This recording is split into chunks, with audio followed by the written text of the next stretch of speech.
There were giants on the earth in those days, and many strange things occurred. Their strength was enormous, and their arms reached to the skies. Egyptian myth, Manethaeus Egyptia. Greetings, mortals, and a capital day to you all. I am your humble host, Simeon, and you have wandered, perhaps by accident or by fate, into a place that some call the Library of Gnosis. Welcome, traveler. Giants of old, towering men of impossible stature, their bodies carved from muscle and raw power, their strength so great that they could tear trees from the earth like we might pick weeds. To stand before one is to feel the full weight of insignificance. Their massive frames cast shadows that blot out the sun. They are awe itself made flesh. Yet, in the stories we inherit, filtered through the moral machinery of church and empire, these beings are reduced to ravenous man-eaters, mindless brutes driven by violence and hunger, demons in the flesh, abominations. What if that image, the savage man-eater, the demonic titan, is not truth, but propaganda? A myth born of ignorance and control. A distortion pushed by those who sought to bury ancient knowledge under layers of dogma and false authority. What if the reality of giants is far stranger and far more human than you ever imagined? And they brought up an evil report of the land which they had searched unto the children of Israel, saying, "The land through which we have gone to search it is a land that eateth up the inhabitants thereof, and all the people that we saw in it are men of a great stature." Numbers 13:32. It's a familiar trope. Claim the land is cursed, demonize its people, brand them savages and cannibals. Classic colonizer tactics. Demonization is easier than diplomacy, and dehumanizing your enemy makes conquest feel righteous. After all, history is written by the victors. But truth is often buried with the defeated. Even in the Book of Enoch, which was written by Yahweh worshippers who were hostile to the Nephilim, even there they were not merely monsters, but teachers. It says that they shared forbidden knowledge with humanity, metallurgy, herbalism, magic, the secrets of the stars and the movements of the heavens. Dangerous knowledge, liberating knowledge, the kind of knowledge those in power fear. This wisdom was not destroyed. It was hidden, preserved within mystery schools, passed down through secret orders, protected from those who would twist or suppress it for their own dark ambitions. And here is where the story truly shifts. Adam and Eve. According to some traditions, they were giants themselves, immense radiant beings, the first humans born into a larger, more vital earth. The Nephilim were even greater. And Noah, not just a righteous man, but a descendant of these beings, carrying the royal bloodline. The flood story, when viewed through this lens, becomes less about cleansing sin and more about resetting a world of giants and gods. A world of ancient power. So, maybe the giants were not monsters. Maybe they were something else, stewards of ancient knowledge, guardians of lost truths, scapegoats in a story rewritten by those who feared what they represented. The question is no longer if they existed, but why their story was buried. Nephilim means fallen, as in fallen in battle, as in they lost the wars they were involved in. They were outnumbered and overpowered, and perhaps even had some supernatural enemies. The answer to this mystery is what I hope to enlighten mankind with in today's broadcast, so stay tuned. It begins with Cain, the first son of Adam and Eve. After being cast out, he becomes the first city builder, founding a city named Enoch after his son. In some Masonic traditions and fringe esoteric writings, like the Koch manuscript and Old Charges, Cain is seen as the first builder. He builds the first city, Enoch, named after his son. Though the biblical Cain is marked as a murderer, some secret traditions reinterpret him as a pioneer of civilization, metallurgy, and the arts. Knowledge can both be creative and destructive.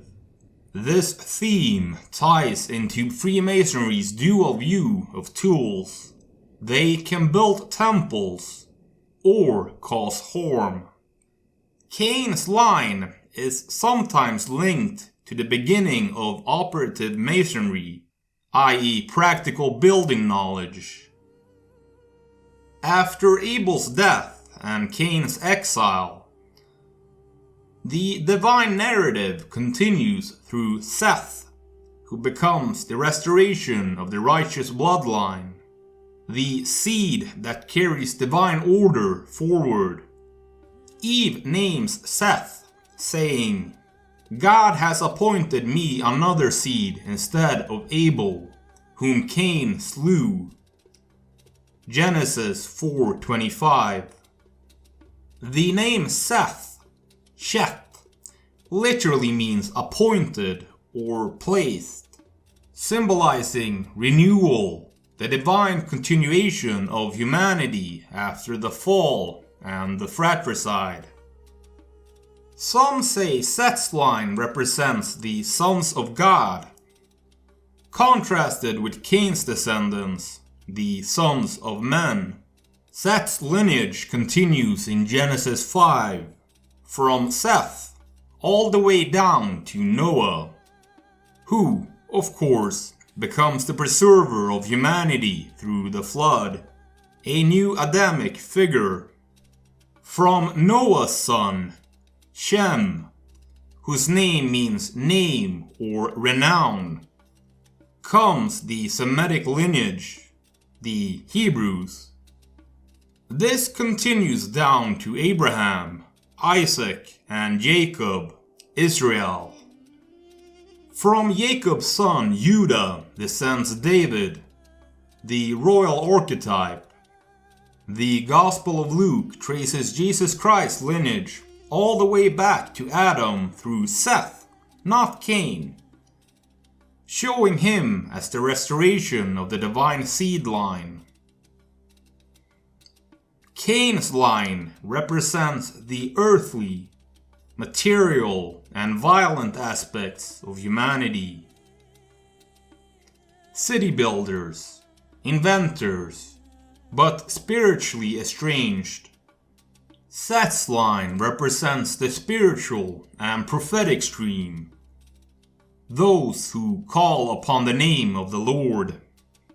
In esoteric and Gnostic traditions, Seth becomes the father of the Sethian or nomadic, spiritually awakened race. A symbol of divine wisdom hidden within humanity. The Masonic legend of Enoch, especially as preserved in Royal Ark Masonry and works like Enochian lore, tells that from Cain's line comes Tubal-Cain. Tubal-Cain is a biblical figure mentioned in Genesis 4:22.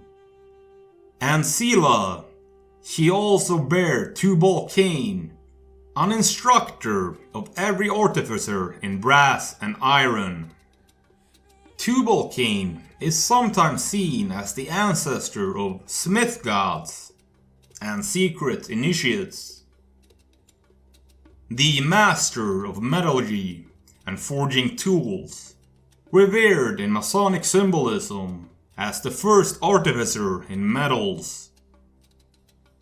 A symbol of power, craftsmanship, and hidden knowledge. Tubal-Cain represents the heritage of the craft, the idea that true masons carry a lineage of sacred knowledge dating back to antediluvian, pre-flood times. He is also associated with the power of transformation, just as metal is forged in fire. The initiate is spiritually forged through trial. His name is the password in some higher Masonic degrees, especially in older rituals and fringe rites. Then comes the righteous Enoch of Seth's line. Not Cain's son, but often linked in Masonic lore. Enoch received divine knowledge from God in a vision. He inscribed this knowledge, sometimes the name of God, or sacred sciences, on a golden triangle, or in a secret vault. Fearing the destruction of civilization, either by fire or flood, he constructs two pillars, Boaz and Yashin, to preserve the sacred knowledge. One of marble, resistant to fire, and one of brass, resistant to water. This becomes a key part of Masonic mythology. The search for lost, hidden, or ancient knowledge. Nimrod, the mighty hunter and ruler, unites humanity to build the Tower of Babel, a structure meant to reach heaven, unlock the gates of the gods, Bab-El, and recapture the divine power lost since Eden. Nimrod is said to have employed craftsmen and builders to construct the Tower of Babel, the original attempt to reach heaven or bridge the gap between divine and human realms. Masonic traditions often implies that Nimrod helped spread the secret of masonry among nations, even as Babel fell. The name Bab-El, Bab-Ilu in Akkadian literally means gate of God or gate of the gods. In esoteric interpretations, this suggests an ancient technology, perhaps a stargate, or knowledge that opened access to the divine realms, possibly through language, ritual, or sacred architecture. The tower becomes a metaphor for ascending levels of initiation from earth to heaven. This is why Freemasonry reveres the construction of temples and the idea of climbing toward enlightenment through degrees, much like climbing a symbolic tower. After Babel, Noah's son, Shem, Ham, and Japheth, becomes the ancestors of nations. In esoteric lore, Japheth's line is often connected to European, Indo-Aryan, or Hyperborean bloodlines. Hyperborea, a mystical northern land in Greek mythology, despite their location in an otherwise frigid part of the world. The Hyperboreans were believed to inhabit a sunny, temperate, and divinely blessed land. In many versions of the story, they lived north of the Riphean mountains, which shielded them from the effects of the cold north wind. The oldest myths portray them as the favorites of Apollo, and some ancient Greek writers regarded the Hyperboreans as the mythical founders of Apollo's shrines at Delos and Delphi. Modern scholars consider the Hyperborean myth to be an amalgamation of ideas from ancient utopianism, Edge of the Earth stories, the cult of Apollo, and exaggerated reports of phenomena in Northern Europe, e.g. the Arctic midnight sun. Hyperborea was said to be inhabited by a race of enlightened beings, often described as giant-like and long-lived. They were believed to possess great wisdom, living in harmony with divine forces. Some esoteric traditions connect Hyperborea with lost ancient civilizations, such as Atlantis, suggesting that its inhabitants had access to high spiritual and technological advancements. Greek legend asserts that the Boreades, who were the descendants of Borea and the snow nymph Coin, founded the first theocratic monarchy on Hyperborea. This legend is found preserved in the writings of Aelian. This god, Apollon, has as priests the sons of Borea, North Wind, and Coin, Snow, 3 in number, brothers by birth, and 6 cubits in height, about 2.7 meters. End quote. Diodorus Siculus added to this account. And the kings of this Hyperborean city and the supervisors of the sacred precinct are called Boreadae, since they are descendants of Boreas, and the succession to these positions is always kept in their family. The Boreades were thus believed to be giant kings, around 10 feet or 3 meters, who ruled Hyperborea. No other physical description of the Hyperboreans are provided in classical sources.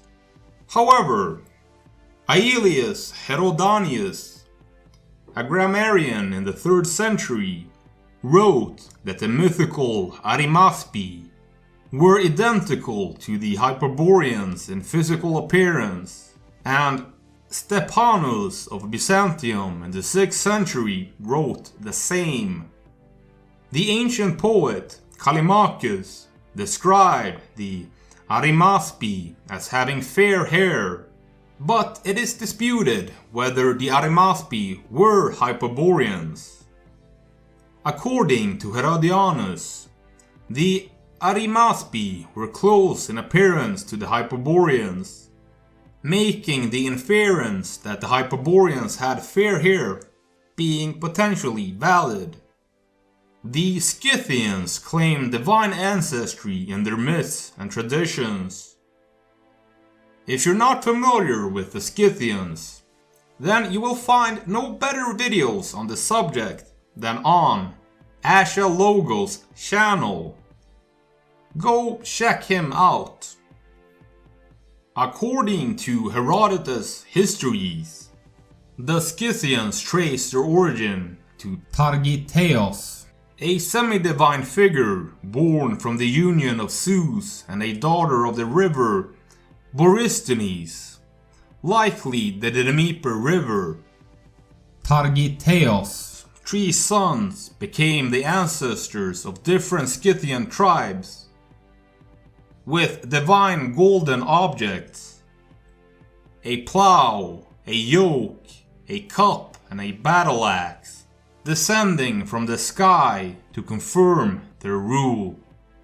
This myth reinforces the idea that the Scythians saw themselves as divinely chosen rulers of the steppes. Additionally, their warrior kings and nobles often emphasized their connection to gods like Zeus and local deities through rituals, burial practices, and symbols of power. Targiteos, or Scythes, was the ancestral god of the Scythians according to Scythian mythology. The ancient Greeks identified him with their own hero, Heracles.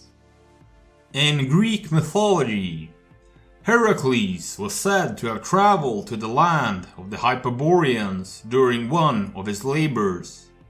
The Hyperboreans were, as mentioned, a mythical people who lived beyond the North Wind, a place often idealized as peaceful, blessed, and untouched by war or disease.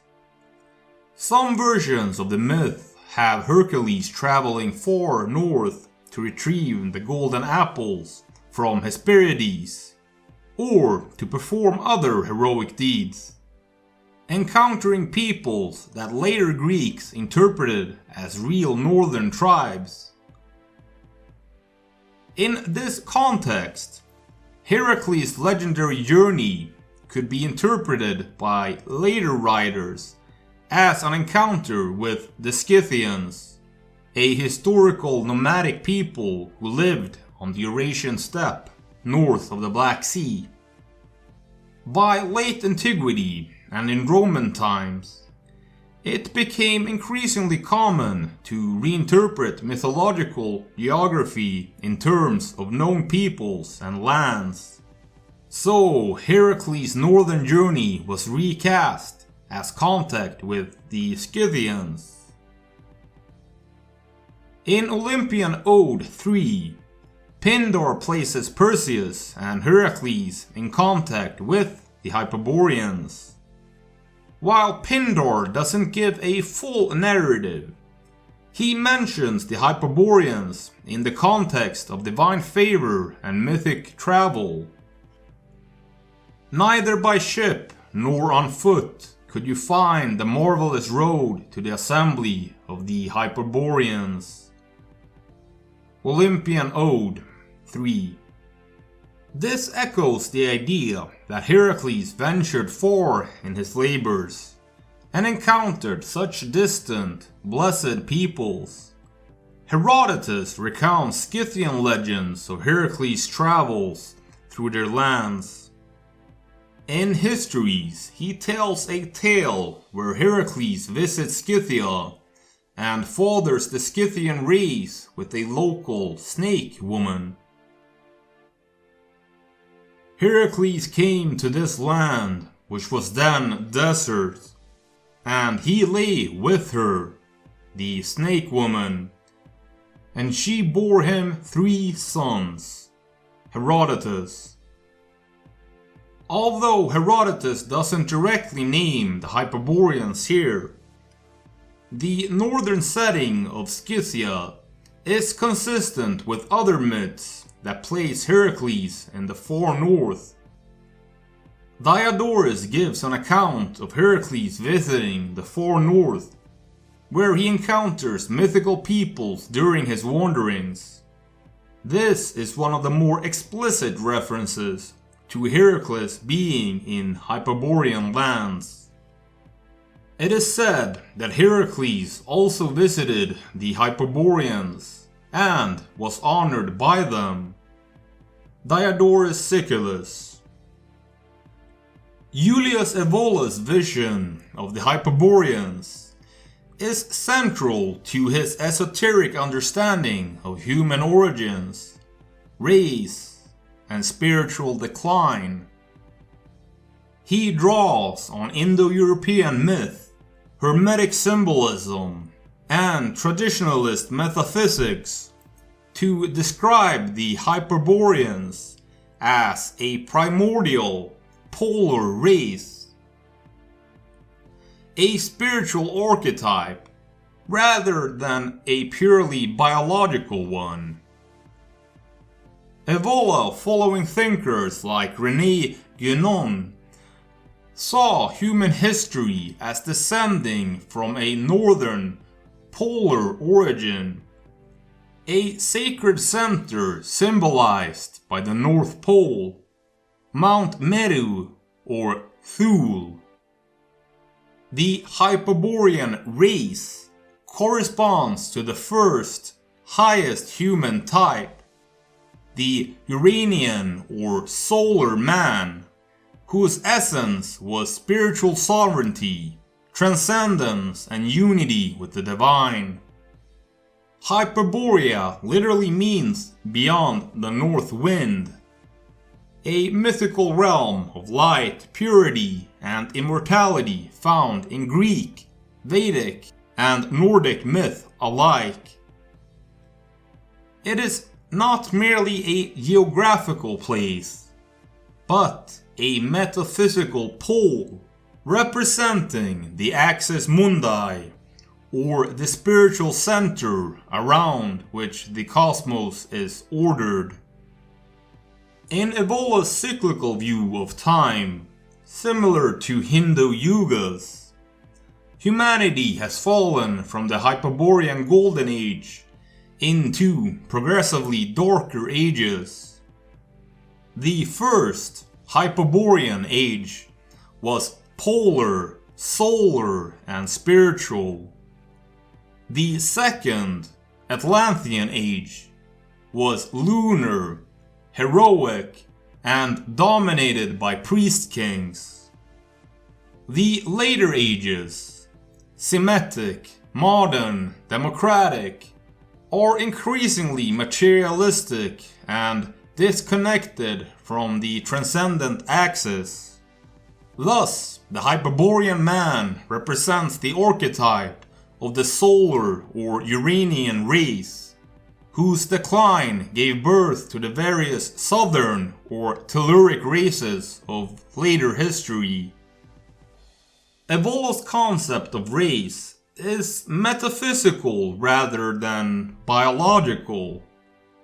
The Hyperborean is not simply an ancestor in the Darwinian sense, but a state of being. The pure type of man whose consciousness was oriented upward, towards the transcendent pole. In The Mystery of the Grail, 1937, Julius Evola develops his vision of the Hyperborean tradition even further, interpreting the Grail legend as Western continuation of the primordial polar mystery. The Grail becomes for him not merely a Christian symbol, but a veiled remnant of the Hyperborean initiatic current, a spiritual inheritance from the lost northern center. Evola interprets the Grail as a Western echo of the primordial tradition, whose first center was the Hyperborean North. The Grail is the symbol of immortality, of the sacred polar light that once shone in the Golden Age. When Hyperborea disappeared, that light was preserved and transferred, first to Atlantis, then to Aryan and solar lineages such as the Indo-European, Iranian and Celtic traditions. Finally, it re-emerged in the Medieval Grail cycle, cloaked in Christian and chivalric form. In short, the Grail myth represents the hidden survival of the Hyperborean mystery in the West. Evola connects the Grail to polar and solar symbols. The Grail Castle is a center, a new axis mundi, mirroring the lost Hyperborean pole of the world. The Grail itself is radiant, luminous, like the polar light, the undying northern sun that never sets. The King of the Grail, often wounded or absent, reflects the fallen spiritual sovereignty of the modern world. The King's wound being the loss of the original Hyperborean power. Thus, the Grail Quest is the symbolic journey to reclaim the polar center within oneself, to re-establish contact with the transcendent source. Evola interprets the medieval knight as the Western version of the Aryan hero, the man who seeks to reintegrate the solar principle in a world that has grown dark. The Grail Knight's virtues, valor, purity, and detachment, mirror the Uranian, skyborn qualities of the Hyperborean man. The quest is not for moral salvation, but initiation.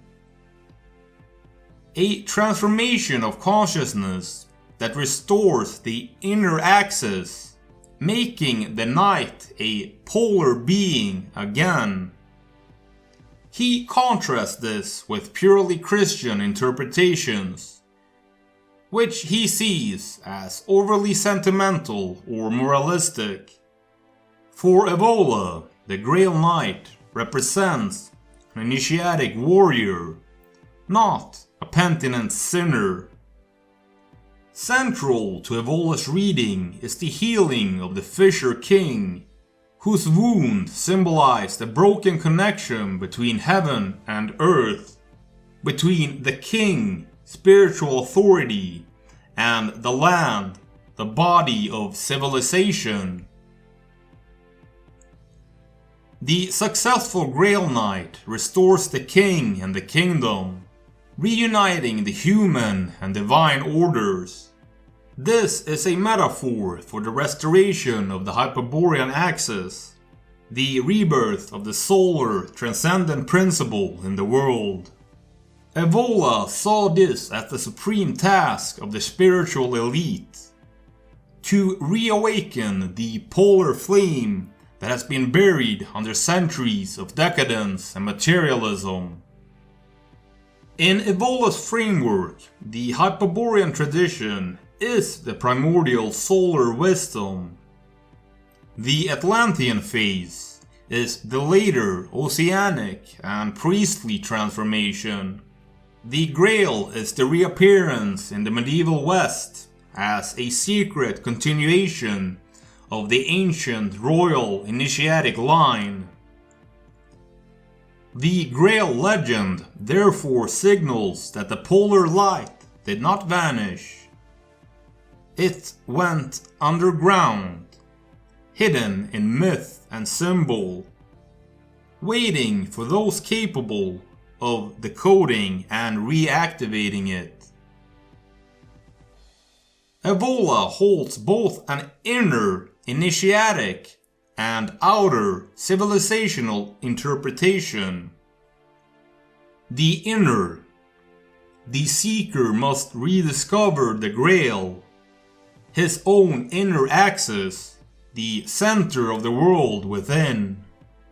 The outer: a true aristocrat or heroic order might one day rebuild society upon those same Hyperborean principles, fusing authority and transcendence once again. For Evola, the mystery of the Grail is the Western myth of return to the pole. The Grail is the hidden light of the North, the lost crown of the Hyperborean kings, shining now in the heart of the initiates who dare to seek it. It is a call to restore the solar, polar, transcendent spirit in a darkened age, a rebirth of the Hyperborean flame through heroic realization. Nordic or Aryan in Evola's usage is often shorthand for spiritual orientation, not necessarily ethnic origin. He spoke of the race of the spirit, men who, regardless of birth, embody the Hyperborean principle of mastery, detachment, and solar will. For Evola, the ultimate goal of initiation and heroic action was a return to the Hyperborean state, a recentering on the axis mundi within oneself. This meant to reawaken the polar solar principle inside the soul, rising above the telluric, lunar, or feminine forces of modern civilization, recovering the Olympian attitude of transcendence, virility, and inner sovereignty. In his eyes, the Hyperborean man was the prototype of the man who stands, the Ver, the one who reasserts cosmic order in a world of dissolution. Evola links the Hyperboreans to multiple traditions. Apollo, who comes from Hyperborea, symbolizes the solar principle. Odin and Asgard echo the northern polar origin. Mount Meru, Tula or Thule are names for the primordial spiritual pole. The White Island, Shveta Dvipa in Hindu lore, and Avalon in Celtic mythology are reflections of the same archetype. All these point to a common ancestral myth of the North, where the world's first initiates ruled in harmony with cosmic order before the fall into matter and time. For Evola, the Hyperboreans were not a lost tribe, but a spiritual condition. The state of man before fragmentation, before history, when kings were sages and gods walked among men. His call was not to return northward in geography, but inward to the polar center of being. Historically, the Knights Templar were a monastic military order tasked with protecting pilgrims in the Holy Land. But soon after their rise, medieval Grail romances, especially Wolfram von Eschenbach's Parzival, began to describe knights who guarded a mysterious Grail temple in the east, led by an order called the Templars of the Grail. Wolfram explicitly says the Grail was kept by a company of knights who served no worldly lord, chosen by divine destiny and clearly inspired by the real Templars. From there, myth and history began to blur. The Templars became the earthly mirror of a celestial order, guardians of a divine mystery. When the Templars were suppressed in 1307, legend sprang up that they had hidden a great secret, a sacred relic, perhaps the Grail itself. Some claim they discovered the Ark of the Covenant, or the Holy Grail beneath Solomon's Temple in Jerusalem, the Temple Mount, hence their name. Others believed that they preserved the bloodline of Christ, the sang real, or royal blood. Esoteric interpretations saw it not as a cup or object, but a spiritual power, a vessel of divine fire, guarded by an initiatic elite. In Evolian or traditionalist terms, this treasure is the lost polar light, the same Hyperborean flame hidden under Christian symbolism. In Evolus, the mystery of the Grail, the Templars were the Western bearers of the initiatic royal line, continuing the Hyperborean tradition in Christian form. The Grail symbolized the transcendent solar principle. The Templars embodied the warrior initiates who sought union with that principle through discipline, hierarchy, and inner transformation. Their fall represents the final eclipse of the sacred regality in the West. The severing of the link between the spiritual and temporal powers. The Grail, therefore, did not disappear with the Templars. It went underground, remaining accessible only to those capable of restoring the polar consciousness they once embodied. For Evola, temple and pole are equivalent ideas. The temple is the microcosmic representation of the Axis Mundi, the world center. The Templars' name, Knights of the Temple, signified guardians of that spiritual axis. Their inner structure mirrored that of initiatic centers, combining monastic contemplation, spiritual axis, and martial action, solar force. Their vow of poverty, chastity, and obedience was meant to unite asceticism and sovereignty, the two poles of the Hyperborean tradition.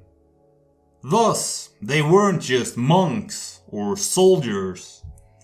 They were a living echo of the primordial solar order.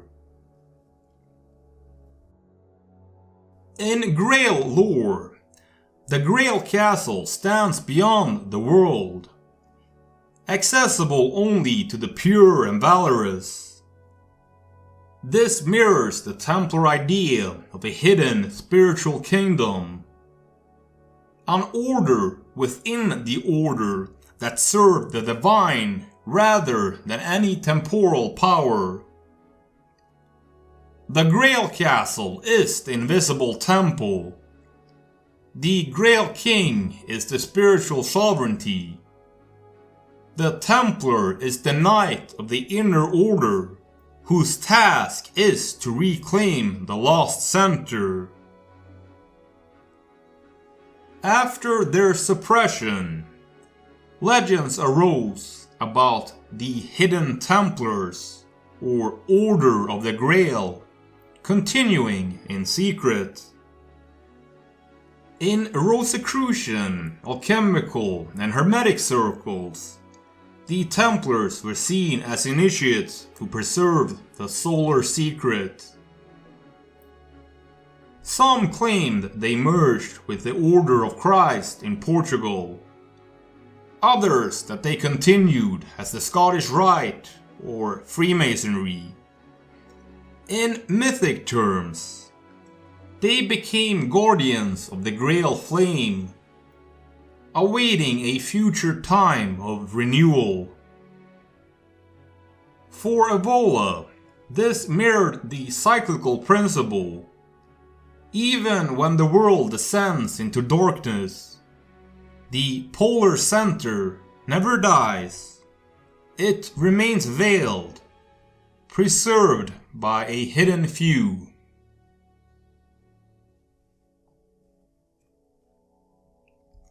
Now let us return to the Old Testament. In Numbers 14, the Israelites are on the edge of Canaan. Yet they are terrified and want to turn back to Egypt. Caleb and Joshua describe the land as one flowing with milk and honey, meaning abundant and nurturing. This phrase is symbolic of prosperity, fertility, and sustenance. But it also reflects an actual diet of pastoral and agricultural wealth, milk from livestock, and honey from bees or date syrup. Then Moses and Aaron fell on their faces before all the assembly of the congregation of the children of Israel. And Joshua the son of Nun, and Caleb the son of Jephunneh, which were of them that searched the land, rent their clothes. And they spake unto all the company of the children of Israel, saying, The land which we passed through to search it is an exceedingly good land. If Yahweh delights in us, then he will bring us into this land, and give it to us, a land which floweth with milk and honey. Only rebel not ye against Yahweh, neither fear ye the people of the land, for they are bread for us. Their defense is departed from them, and Yahweh is with us. Fear them not. Numbers 14. The Scythians, as described by Herodotus and other sources, were nomadic steppe people who relied heavily on animal products. They drank mare's milk, sometimes fermented into kumis, and honey was a key sweetener and preservative in their culture. A milk and honey diet symbolizes both simplicity and survival in a pastoral context, which mirrors the biblical imagery of abundance derived from herding and natural harvest. He says that they eat honey, milk, and cheese, living a peaceable life. Strabo on the Mysians, quoted by Philip Harland. In the same context, Strabo, or his sources, explicitly links the Scythian-type peoples to dairy consumption and justice. But the Scythians, law-abiding eaters of cheese made of mare's milk, Strabo on the Scythians, quoted by Philip Holland. They despise gold and silver as much as other people want them. They live on milk and honey. The use of wool and clothes is unknown among them. Although they are pinched by perpetual cold, they wear, however, the skins of wild animals, great and small. Pompeius Trogus, the adjustant's epitome of the Philippic history.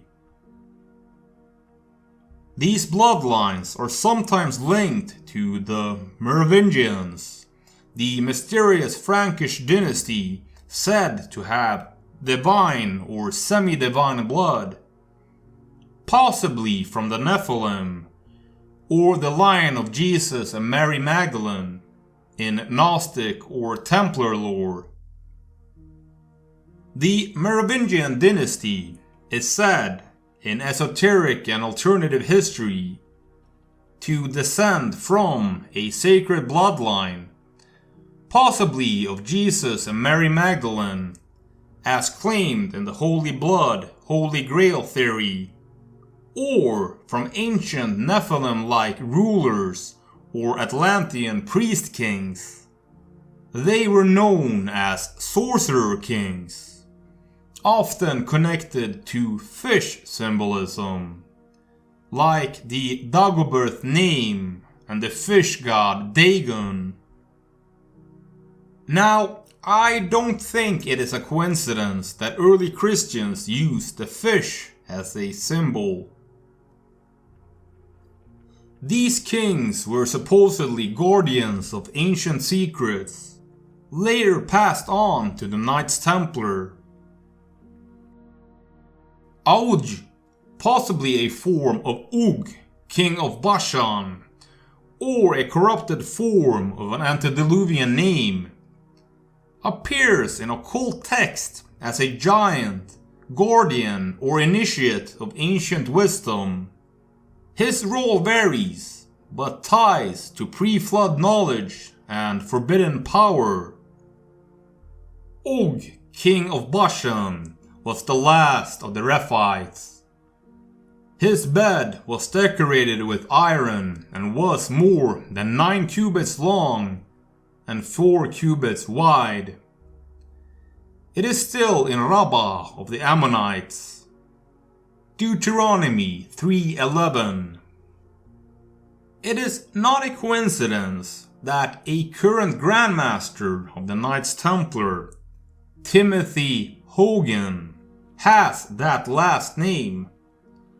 I will let himself explain how he got that last name. The Nephilim were on the earth in those days when the sons of God came in unto the daughters of men, and they bore giants to them. I've never heard you talk about giants, so.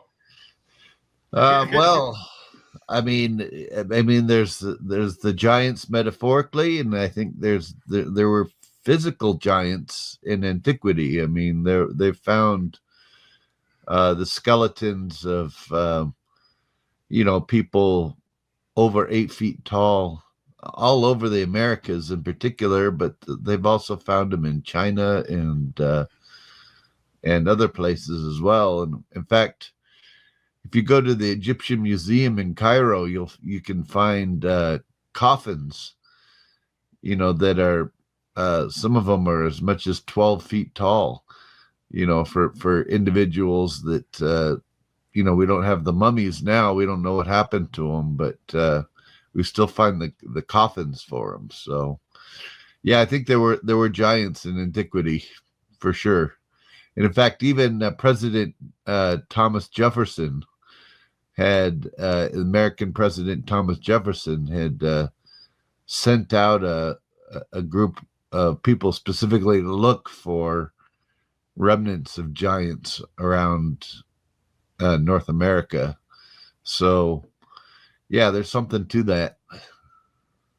And aren't there wall reliefs in Egypt as well with giant people, like they're like tall as like palms, Yeah, that's right. Yeah, Egypt. You find that in Egypt. You find that in Sumer. The ancient Native American cultures, indigenous cultures, they talk about having fought with giants that were very tall. On the Egyptian, some of the Egyptian temple, actually like funerary tombs.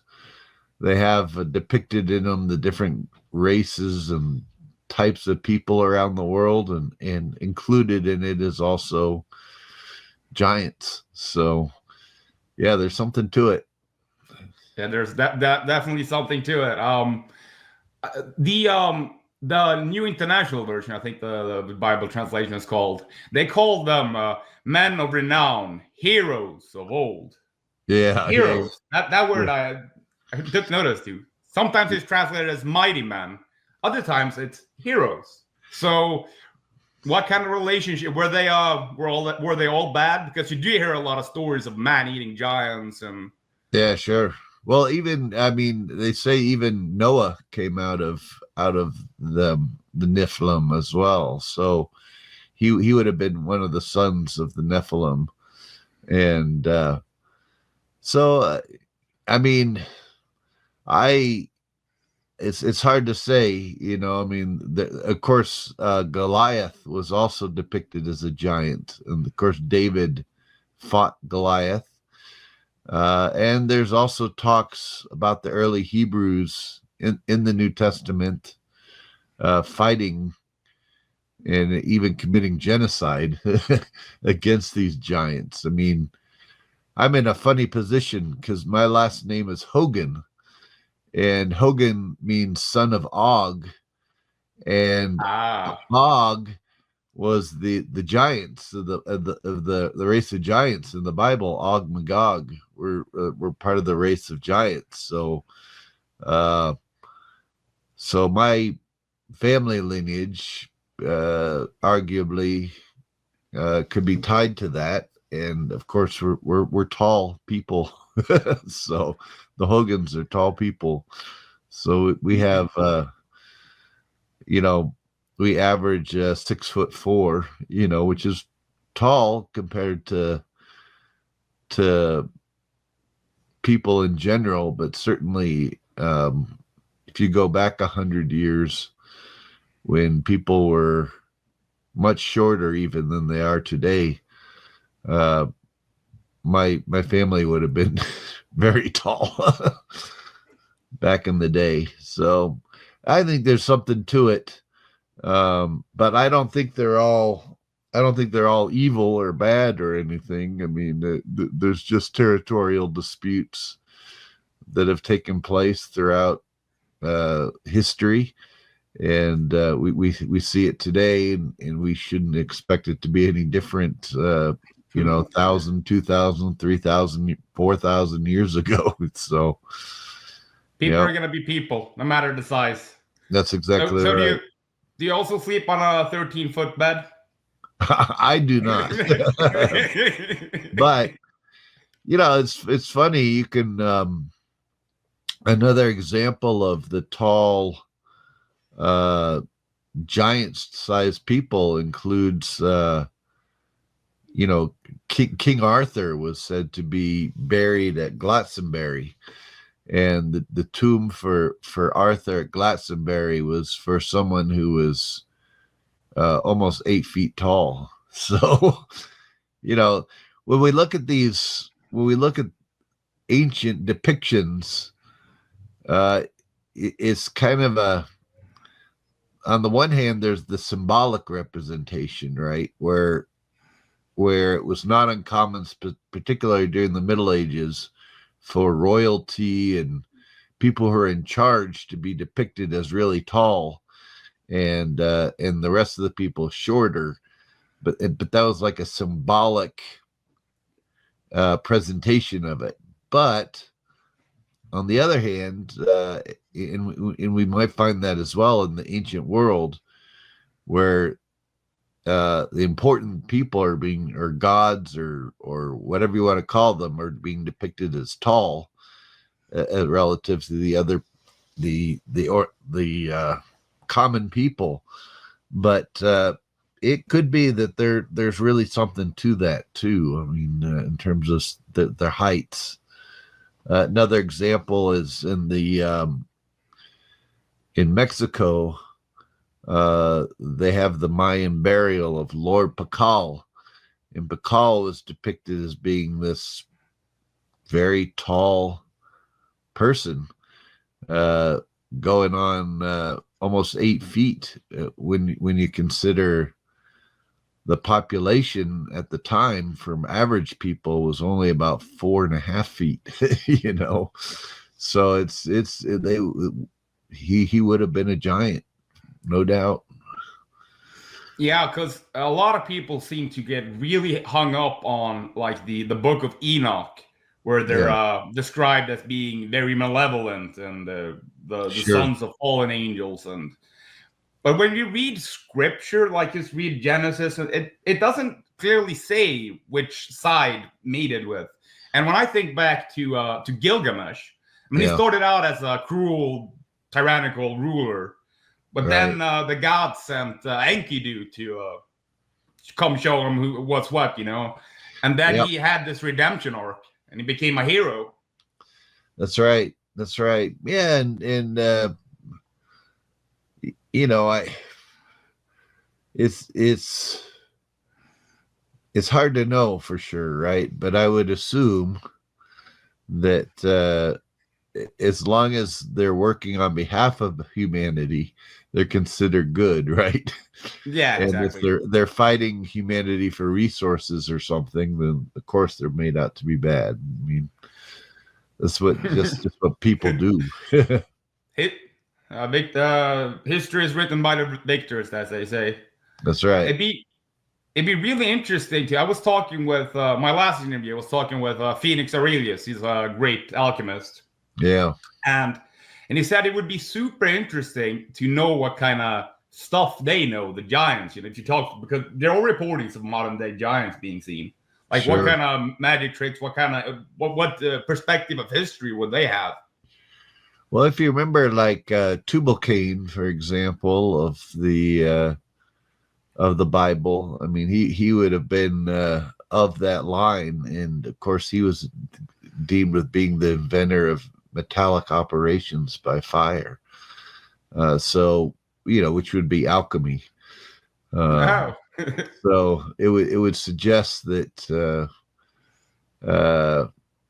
there was definitely an alchemical tradition being preserved and passed down by them, and even Paracelsus, the great alchemist Paracelsus, he gives special attention to Tubal-Cain, for example, as being part of that tradition.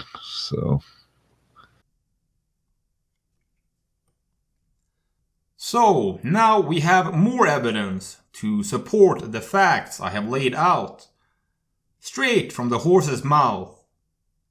Let us continue to look at the interaction between the Israelites and the giants. Next, we turned and went up along the road toward Bashan.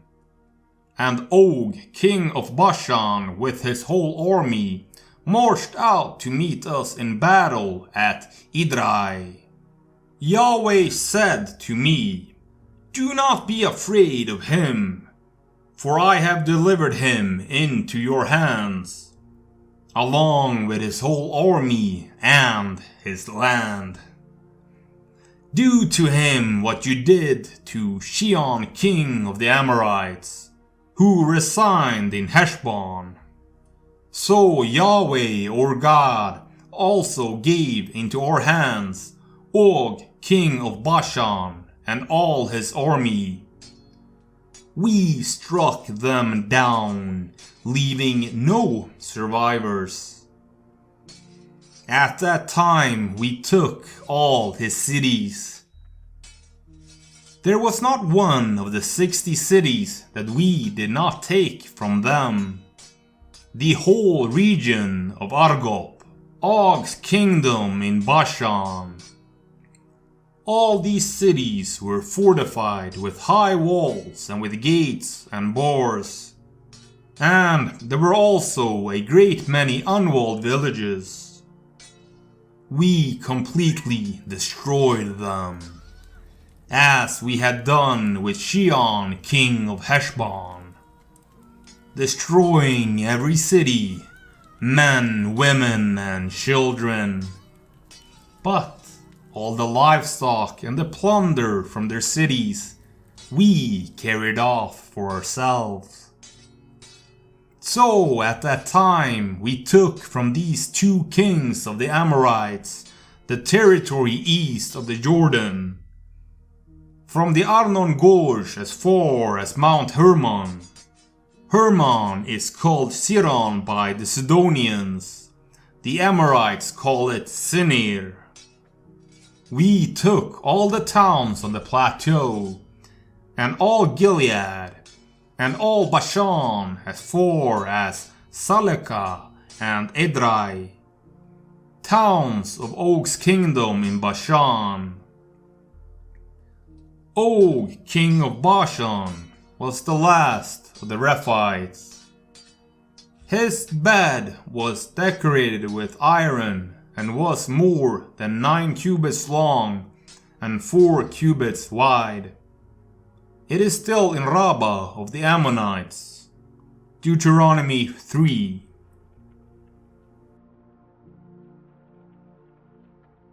"60 fortified cities. Men, women, and even children were not spared from the slaughter. This was not some small skirmish. This was a genocide. It's hard to understand how anyone could read this account of slaughtering women and children and still see the Israelites as the righteous side. The Nephilim were on the earth in those days, and also afterward, when the sons of God went to the daughters of men and had children by them. They were the heroes of old, warriors of renown. Genesis 6:4, New International Version. Here they are called heroes of old, warriors of renown. Does that sound like a way you would describe man-eating monsters? In Genesis 6:2, when it says, "The sons of God saw that the daughters of men were good," the Hebrew word used is tovoth, which is a feminine plural form of tov, meaning good, pleasant, or beautiful. This is the same root word used repeatedly in Genesis 1 when God declares aspects of creation good, e.g., God saw that it was good. Genesis 1:4, and God saw the light that it was good, tov. Who attacks who in these biblical stories? The Israelites send out spies to plan their attack. Whither shall we go up? Our brethren have discouraged our heart, saying, "The people is greater and taller than we. The cities are great and walled up to heaven.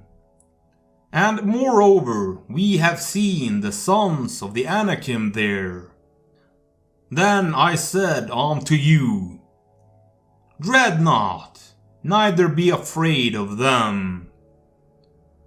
The Lord your God, which goeth before you, he shall fight for you, according to all that he did for you in Egypt before your eyes, and in the wilderness, where thou hast seen how that the Lord thy God bare thee, as a man doth bear his son, in all the way that ye went, until ye came into this place. Yet in this thing ye did not believe the Lord your God, who went in the way before you, to search you out a place to pitch your tents in fire by night, to shew you but what way ye should go, and in a cloud by day. And the Lord heard the voice of the words, and was wroth, and sware, saying, Surely there shall be not one of these men of this evil generation see that good land, which I swear to give unto your fathers, save Caleb the son of Jephunneh. He shall see it, and to him I shall give the land that he hath trodden upon, and to his children, because he hath wholly followed the Lord. Also the Lord was angry with me for your sake, saying, Thou also shalt not go in thither. But Joshua the son of Nun, which standeth before thee, he shall go in thither. Encourage him, for he shall cause Israel to inherit it. Moreover, your little ones, which ye said should be a prey, and your children, which in that day had no knowledge between good and evil, they shall go in thither, and unto them I will give it, and they shall possess it. But as for you, turn you and take your journey into the wilderness by the way of the Red Sea. Then ye answered and said unto me, We have sinned against the Lord. We will go up and fight, according to all the Lord our God commanded us. And when ye has girded on every man his weapons of war, ye were ready to go up into the hill. And the Lord said unto me, Say unto them, Go not up, neither fight, for I am not among you, lest ye be smitten before your enemies. So I spake unto you, and ye would not hear, but rebelled against the commandment of the Lord, and went presumptuously up into the hill. Deuteronomy 1. I mentioned before that these bloodlines are connected to masonry. Cyclopean architecture refers to a style of ancient masonry that uses massive, irregularly shaped boulders fitted closely together without the use of mortar. The term comes from the mythological Cyclopes, giant beings from Greek mythology, because later Greeks believed that only giants could have moved and placed such enormous stones. And many ancient cultures have legends attributing the construction of massive stone structures to giants of old. When you strip away the propaganda, the picture shifts. These men of heroic stature were not just warriors of renown, but teachers, stewards of hidden wisdom. They lost the wars. They were demonized and their story buried.